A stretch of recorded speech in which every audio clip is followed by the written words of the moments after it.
नमस्कार, मैं हूं आपके साथ रश्मि पानी और आप देख रहे हैं लाइव इंडिया टीवी। आइए नजर डालते हैं इस वक्त की खास खबर।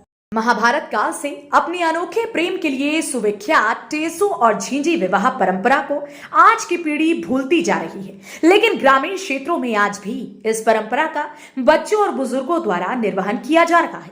यहाँ महाभारत काल के महापराक्रमी योद्धा भीम के पौत्र बर्बरीक अर्थात टेसू की प्रेम की कहानी है, जिसकी परंपरा विजयदशमी के दिन से शुरू होती है, जिसमें बच्चे और बच्चियां टेसू और झिंझी के गीत गाकर चंदा मांगते हैं, जो कार्तिक पूर्णिमा के दिन तक टेसू और झिंझी के विवाह को धूमधाम से मनाने के साथ चलती है, जिसमें बड़े बुजुर्ग और बच्चे सभी लोग शामिल होकर टेसू और झिंझी की बैंड बाजा ढोल नगाड़े से बजाकर बारात निकालते हैं और पीड़ित विद्वानों को बुलाकर वैदिक मंत्रोच्चारण के साथ टेसू और झिंझी की शादी को सकुशल संपन्न कराते हैं।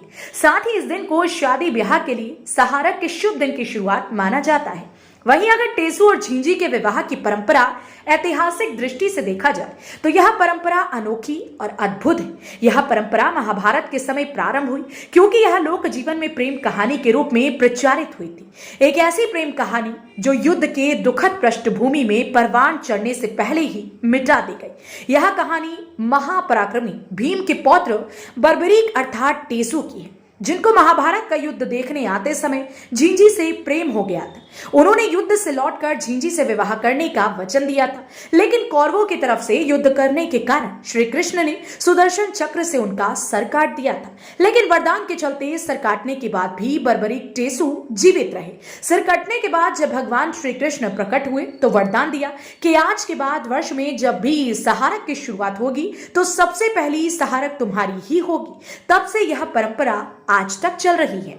झोंझी और टेसू का विवाह, ये जो झोंझी और टेसू है मनाने का कारण ये है कि महाभारत काल में पांडुपुत्र भीम के बेटा घटोत्कच का लड़का बर्बरीक, जो बहुत बड़ा योद्धा था, उसका कहना था कि जो पक्ष हारेगा उसी की तरफ से हम युद्ध करेंगे। तो भगवान श्री कृष्ण ने समझा कि हारना दुर्योधन को है और ये युद्ध समाप्त नहीं होगा, इसलिए उसका विवाह भी रचा था झोंझी के साथ में और उसको मरवाया। और मरने के बाद में जब भगवान प्रकट हुए तो उसने ये स्वीकार किया कि हाँ हम ये गलत कर रहे थे, लेकिन उसकी एक लालसा थी विवाह की झोंझी की, जो भगवान ने वरदान दिया कि आज के बाद जो भी मुहूर्त होगी विवाह की वो सबसे पहले तुम्हारी होगी, पहले तुम्हारा विवाह होगा, इसके बाद में सालग शुरू हो जाएगी।